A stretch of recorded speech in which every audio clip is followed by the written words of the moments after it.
One of the things I really want to do with this podcast is share more of your stories of things that have happened to you as homeowners. I think by sharing these experiences, we can help each other avoid making the same mistakes or having the same things happen. There are so many challenges with building or buying a house, and these challenges extend to renting a house or an apartment. So I posted online asking for stories and got a response from my guest today. Bob Thompson had some pretty significant things happen when he bought his house. He probably could have avoided many of them. So sit back and listen to Bob's story. He's going to share some things that you should pay close attention to so you can avoid having them happen to you. I'm George Siegel, and this is Homeowners Be Aware, the podcast that teaches you everything you need to know about being a homeowner. Bob, thank you so much for joining me today. Thanks for having me. I appreciate it. Now, I found you doing a shout out where I'm looking for people that are homeowners that have had experiences to come on and share them. I think we can learn so much from hearing what other people go through. I know that the experiences I've had, when I tell people, they go, wow, I've got to be aware of that. So it sounds like you've had some interesting experiences. What did you learn becoming a homeowner or as a homeowner that you want to share with other people? Okay. So we bought our first house in 2002. At the time, I worked at the chemical plant. We were approved for $90,000 and we paid $84,000 for the house. This is in essentially Portsmouth, Virginia. This house had been on the market for a year. We didn't get a home inspection. Our agent told us that we were getting a home warranty and that would cover everything, which was a complete and total disaster. Yeah. The house was from 1940, the electricity had not been updated. So we had to deal with that. Floors were uneven, leaky windows. I think what honestly was worse than anything was not realizing who we had as neighbors. And this is no joke. The guy behind me was a 300-pound white power guy. We're talking Confederate flag in the front yard. And that first Saturday, I woke up to essentially white power music playing. And the people that owned my house before me were black, which kind of makes me think that might be part of the reason that they moved. And he had roosters in the backyard. So we literally woke up, Saturday morning at 6 a.m. to the rooster. And then like an hour later, he's got some sort of country white power music going on. It was a complete fiasco from beginning to end. And quite honestly, when we finally moved on from that house had never been completed properly. It just never got fixed all the way. Now, there's so many questions I have to ask you just based on what you've told me. And none of it is meant to be critical because I've certainly made my share of mistakes. No, you're fine. When it comes to choosing neighbors, that's something I don't think people give enough value to. And you read about it if you're on Nextdoor or if you're on Facebook groups, you hear about people that have horrible neighbors, where they either have barking dogs, they have people partying. I know when I got one of my first apartments in Clovis, California, a biker gang moved in next to me, and they always drove up their motorcycles late at night and had doing repair work and revving engines all the time. But that was an apartment. It's a lot easier to separate from a crummy apartment choice than it is from a crummy home buying choice. How difficult is that on a day-to-day basis? Was that for you to deal with? Yeah, honest to God, it was a teetotal nightmare because we had a neighbor on one side. She was a raving alcoholic. Like she would literally, I've got old Facebook posts, like the night Obama got elected, I was like, presidents come and go, but if you haven't had a neighbor that's screaming at the moon at midnight, you haven't lived. I mean, she would just, to the point of you couldn't understand words that were coming out of her mouth, but she'd be out front just going off. The neighbor on the left was originally a meth addict, and she eventually died about a year after we moved in. And of course, the house got bought, rehabbed, and good proper neighbors moved in. But I dealt with 2 of the 3 of those neighbors for almost the entire time we lived there. The white power guy eventually put the house up for rent and moved on, but the crazy drunk neighbor was there until the day that I moved out. And how many years did you live there? We bought the house in 2002. I personally moved out in 2015 when I filed for divorce, quite honestly. Yeah, that's a good gift to give the ex-wife, to say, here, take the house. Well, it was, Now, I'm thankful every day that we happen to, in the area that we live, in our little niche area, we have great neighbors. We have respectful neighbors. We have quiet neighbors. But a few blocks over, you hear stories from people that have problems. So that's really something people need to investigate. You gave a great tip before we went on that you tell people now that you don't just buy a house, you have to know more about it. What is your drive-by tip? I thought that was great. Well, because I eventually got my real estate license and I have been a full-time real estate agent since 2007. That was the greatest experience I possibly could have because it was so monumentally bad that I instantly knew what I didn't want to do. And I really wanted to do a good job. It wasn't about just getting paid. But what I do is I tell all of my clients to do what I call the Friday night drive-by. Every house looks pretty at Tuesday at 2 o'clock in the afternoon because it's Tuesday at 2 o'clock in the afternoon. But you've got to ride by the house at night to figure out what's going on. Do you have, is the house next door, are they fighting and trying to kill each other all the time? Do they got 15 kids that they can't control? Is it a biker gang? Are they the party neighbors? Are they people that are just not of high caliber and can, that are shady to where you got to make sure you lock your car up at night because somebody's going to break in. These are the type of things that you absolutely have to look at. And that's even in the nicest of neighborhoods. It could be just as simple as little Joey is allowed to, have his band practice in the garage, but yet they're still practicing at 11 o'clock at night. And you've got little kids and they got to go to sleep. So it doesn't have to be anything major, but you should be aware of what's going on always. Yeah, and the kids could be running around with airsoft guns. They could have dogs that are very vicious. Yeah. I had a friend who had a couple of donkeys, and the donkeys were eaten by some pit bulls in the neighborhood that Good were allowed Lord. to roam free. And so you just really never know where it's going to come from. You also want to go by on a bad weather day, I think. You want to pick a day when it's raining or after it's rained for a couple days. The problem is some people are limited by time. So you fly into town, you look at a house for a couple days, you put an offer down, you get it. You really can't do those rushed transactions, can you? Well, here's the thing. You're not really supposed to. And that's if you've got a real estate agent, that's their job. And if they're not smart enough to figure out that on themselves, then it's your responsibility to say, hey, I know that, like, for instance, I live in Hampton Roads, which is Chesapeake, Virginia, Norfolk, Virginia, Virginia Beach.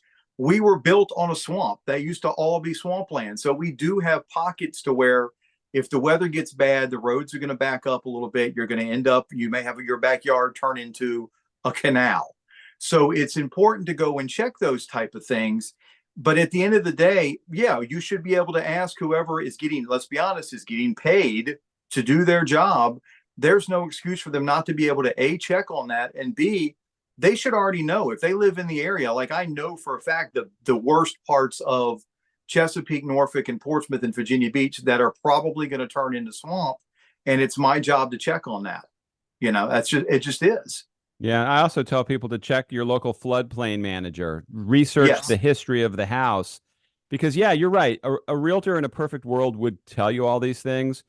Our realtor, who I thought was decent, never told us they were tearing up the entire street and cutting down all the trees to put in a new sewer line. Now, you could make the argument that, well, they improved the drainage in the neighborhood, so now you're not going to flood. But we didn't know that. We bought the house because of the tree-lined street.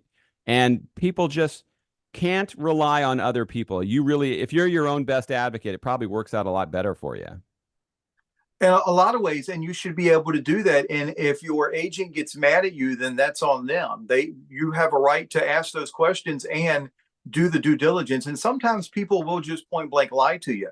I've got a buddy of mine that I helped him find a house 2008, and we were told, and there was a mobile home park right across the street, and we were told that that mobile home park was coming down. This is by the lead agent on the site that we were buying at. He point blank to my face and my client, who, by the way, is still one of my closest friends, was, hey, well, they're tearing down the mobile home park. So no worries about that, because that was a legitimate concern, because these were nice condos that were going in. Well, here it is in 2024. That mobile home park is still alive and well. my buddy Irv still lives in the condo complex, and we still laugh about it. If I go to pick him up or we go have lunch or whatever, we still talk about what a ball faced lie that was. And that proves another point that, remember, with condo complexes and HOAs, they don't have to follow their own rules or stick to their plan until they get typically 50 to 75% of those units in. So in Irv's case, they originally they were taught they were going to build a pool and they were going to do a pool house and all of that type of stuff. Never got done because when the economy changed, they shut all that down. So just because they're offering you all of these beautiful amenities, if the complex hasn't gotten to that point yet, they're not required to give you squat. They're just not. Yeah, and I think people don't realize that if there is a board or a management team, the homeowners are the minority in that until a certain point. The builder actually has the most, or the developer has the most seats at the table, so they can operate at their own pace.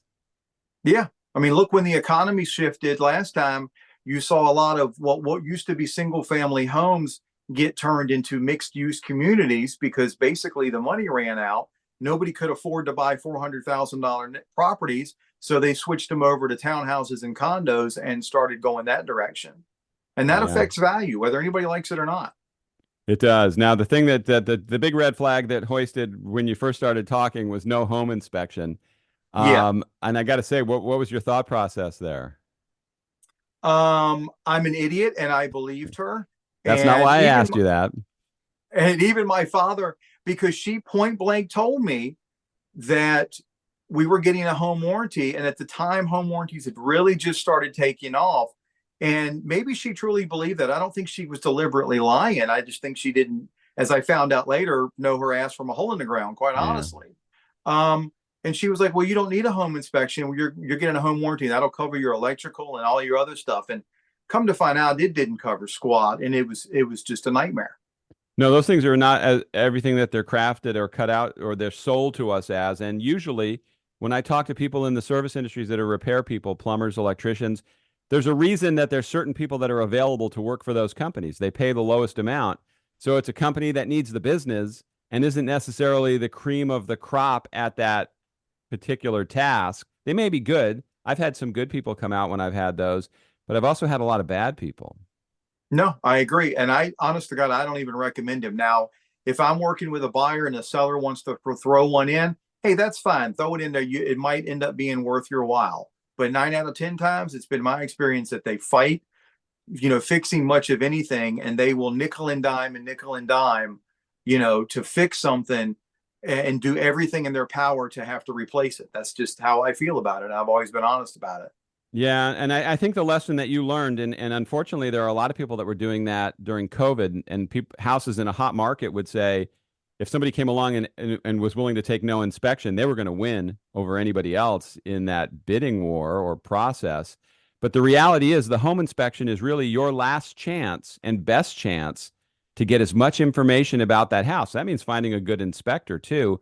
But a lot of people want the cheapest inspection. They feel like if somebody just comes through and says, yeah, that plug socket's not working, or that light is a little dim in the dining room, that they're getting an inspection. They need to have somebody look at the roof. If there's a chimney, look at the foundation, look for termites, look for carpenter ants. I mean, there's so many things that if it gets passed on to you, you're really screwed as a home buyer. Yeah. And I think a lot of times what happens is you get in certain organizations to where they're all mixed together. So in other words, the agent, uses the company home inspector or the company termite guy, the company this. I think as homeowners, you have to ask those questions and make sure that that home inspector didn't just take a class online and a few months later is a home inspector. I want somebody, whether we like it or not, I want somebody that's got a background in construction. Give me the old grizzled guy that has been in that industry for 30 years, right, wrong, or otherwise. I want somebody that can show me some serious qualifications and experience. And unfortunately, you're going to pay more for that, and it's worth it always. Oh, absolutely. And, as we talk about in a documentary film I have coming out soon called Built to Last, Buyer Beware, we have a guy whose house was damaged by Hurricane Sandy in 2012, and it took him 7 years to get back in his house. And he talks about all the things that can go wrong in the process. And one of the main points he makes is it's a lot more expensive to be proactive and fix things before they're bad than to try to repair them after the problem occurs. That if you can get ahead of things as a homeowner, you're going to be much better off. No, I agree. That's the beauty of the home inspection because it's basically giving you a built-in list of most of the time little nickel and dime things that you need to do. And the best thing you can do is start on that list right away, especially if it's stuff that you yourself can do, run to Lowe's and change out an outlet here or there. And obviously, if you can't, then you can find people to do that because, again, it's going to be smaller items and you can just kind of work your way through the list. Not all of us are blessed to be able to turn a wrench, but we can hopefully find somebody else that can do it for us at a reasonable price. Yeah, I can hand you a wrench. I Yeah. think I can do that pretty well. Oh, I like trust me, I'm the same way. I'm actually, believe it or not, a former Class A contractor, which means I know how to open a book, but don't ask me to fix it. I can tell you what's wrong with it, but I can't fix it, and I'm not going to pretend that I can. Yeah, and I don't think anybody should mess around with electrical unless they really know what they're doing. No, A no. lot of Yeah, things can go wrong. we had major problems with electrical. Flooring was off, windows wouldn't open, windows wouldn't close. It was, it was, by the time I moved out, we still had repair work to do, and we had probably spent 40 or 50 grand by that point easily over the years being able to do different things. Now, another thing I think people don't realize, okay, you got in that situation where if you're playing hot potato and the potato landed on you and you got all the bad stuff with this house, how much of that do you have to tell the person who buys it? I mean, if there's a record of people that have come out and worked on it and there's permits and all these things, how difficult is it to then sell a house like that?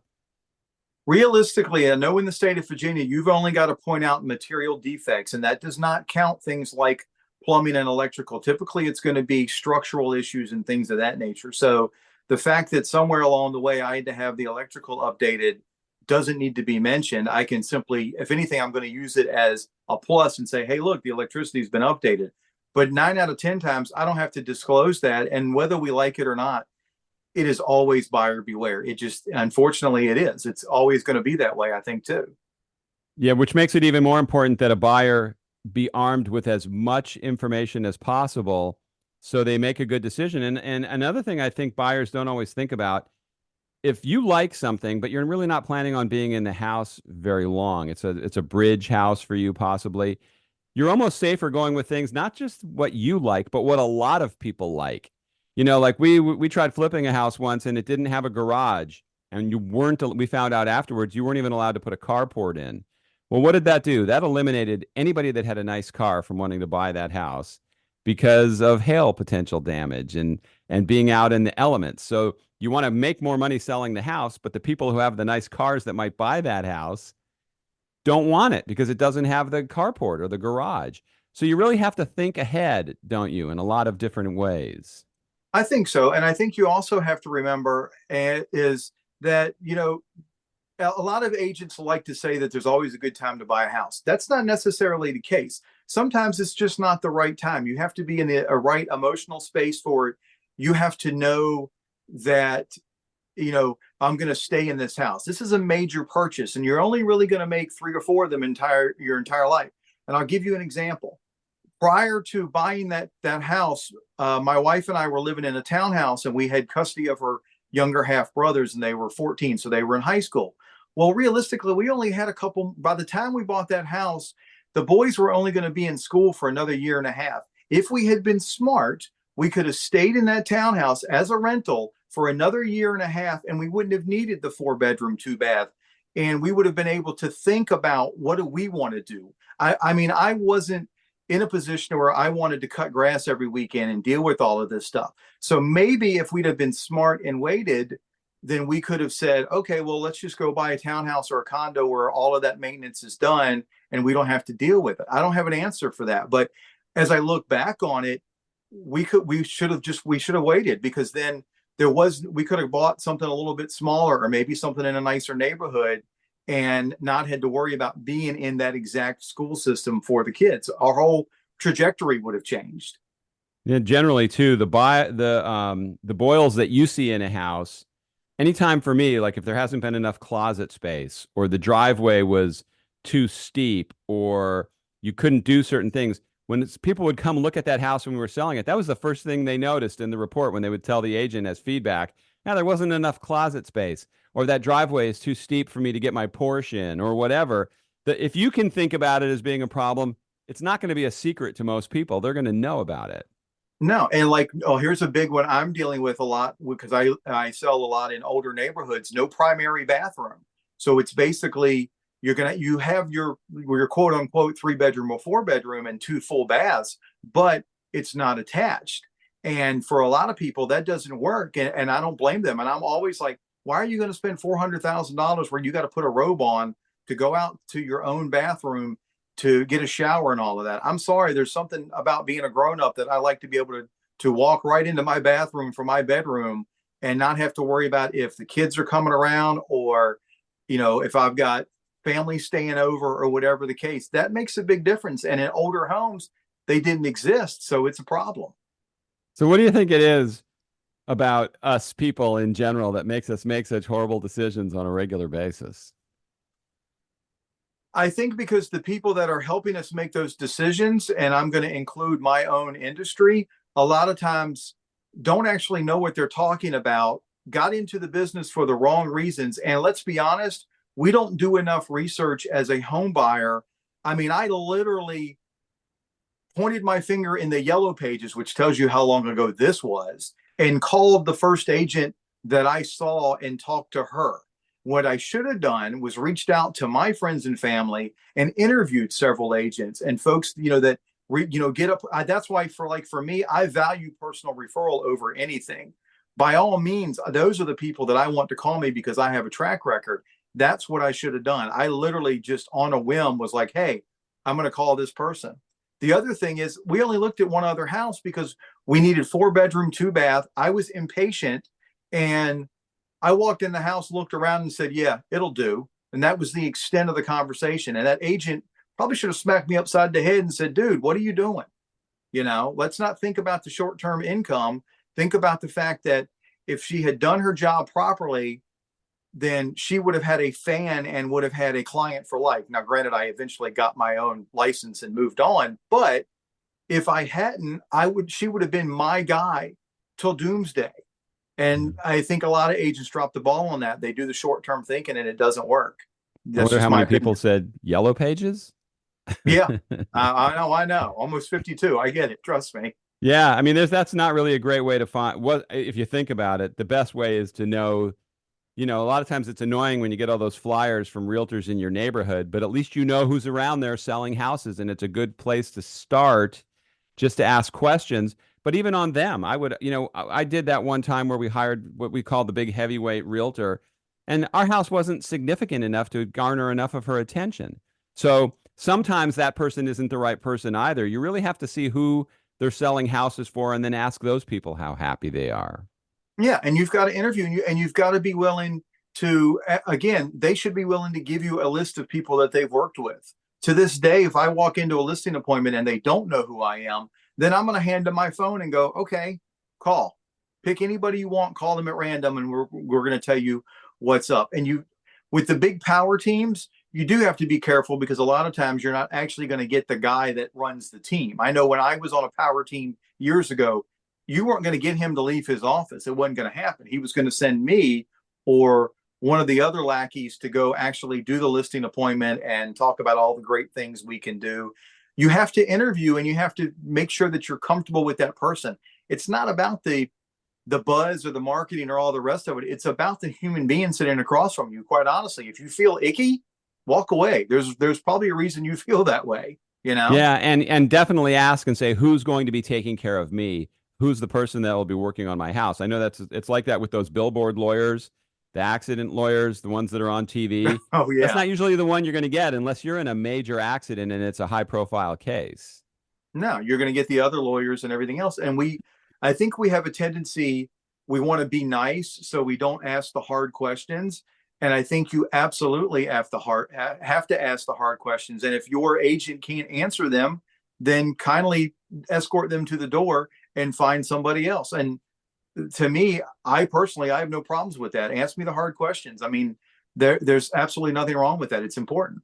Yeah, I want you to see how big a pain in the ass I'm going to be before we start working Yeah, together. and So, and that works both ways because sometimes as an agent, you don't want to work with certain people because even if they're not necessarily a pain, maybe they're just not everybody's a fit. It's like anything else in this world. If they're going to constantly second guess what you're trying to do, or they got their own drama in their own life, it may be like, you know what, Mr. Seller, why don't you go ahead and hire somebody else because this isn't going to work. And there's nothing wrong with that. Sometimes people just don't work. absolutely, that's great advice. Now, in addition to being a real estate agent, you're also a motivational speaker. Yes, sir. What do you talk? What do you? What's the speech about? Well, quite honestly, that started after the two heart attacks and the bypass in 2018.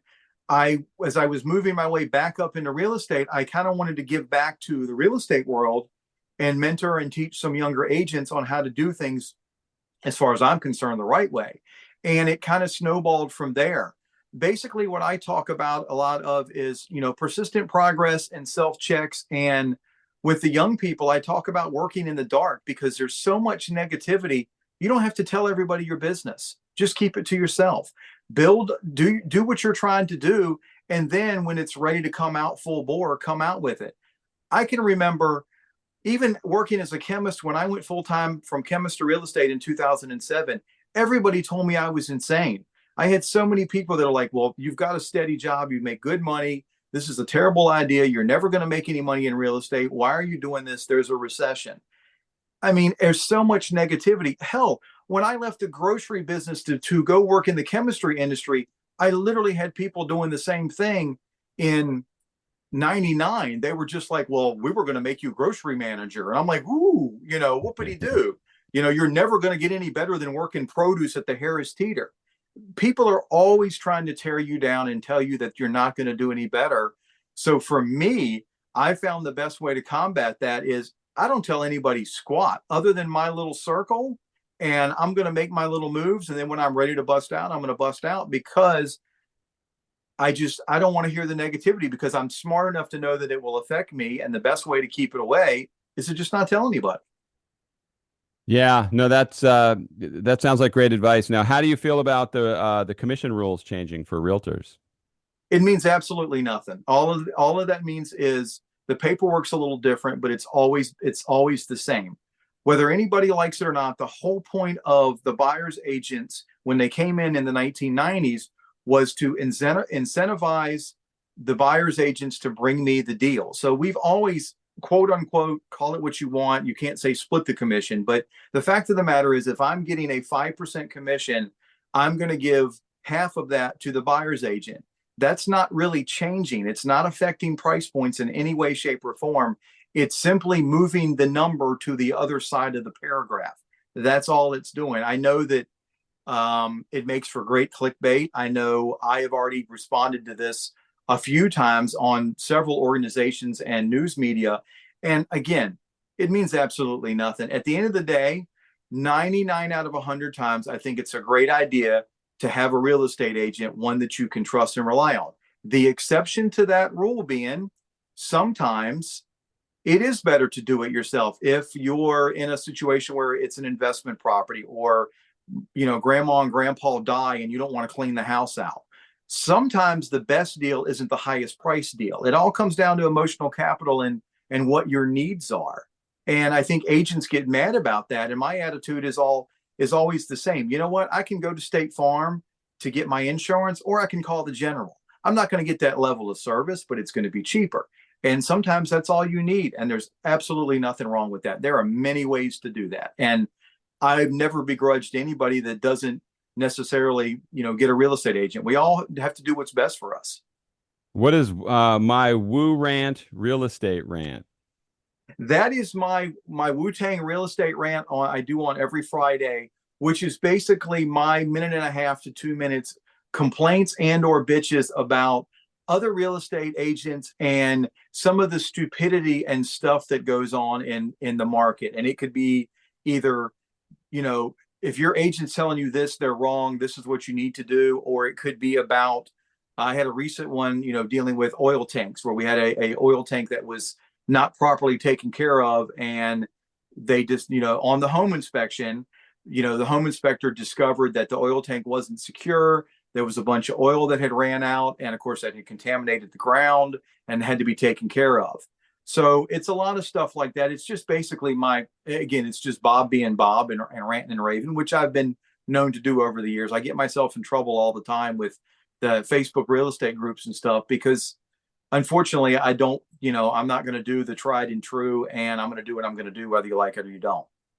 Good for you. So what would be your final piece of advice for anybody that's going out there thinking about buying a house? What's the main thought process they should have with this? Get referrals, get referrals, get referrals, and ask 1,000 questions, and don't be afraid to. This is one of, whether we like it or not, you're only going to do this 3 or 4 times in your lifetime. So make sure it is the right move, and make sure that you are comfortable with your agent and you trust that they know what they're talking about. And there are multiple ways to check that. How many deals have they done? Are they being honest with you? Or let's be honest, if they're coming across like a salesman, you need to fire them immediately. If they have no interest in a long-term relationship with you, you should go into I always go in with, I want to be that person's guy from my life. I want them, hey, you need a real estate guy, call Bob. That's the type of attitude they should always have. And you should be able to go through their list of buyers and sellers and at random call that individual and say, hey, you worked with Bob 3 years ago. He did this and this. What do you think? And that'll tell you everything you need to know, whether we like it or not. That is the best advice I can possibly give. Word of mouth is everything. Fantastic. Well, listen, Bob, your contact information links will all be in the show notes. Thanks for coming on and sharing your story today. I really appreciate it. Not a problem. If anybody needs anything, I'm old, so I still answer the phone. Send me an email, send me a text. I'll answer the phone. Even if it's just to give a minute and a half worth of real estate advice or whatever. I still have friends of mine that will send their cousin's uncle's brother to me in another state just to, ask a quick question or even review the contract. Obviously, I can't review a California contract and give you every detail, but I can still read it enough to know, okay, well, that's a little funky and this is why. So by all means, they should always be able to ask these questions. All right. Thanks, Bob. Thanks. I know a lot of you have stories that have happened to you, and I'd love for you to share them here.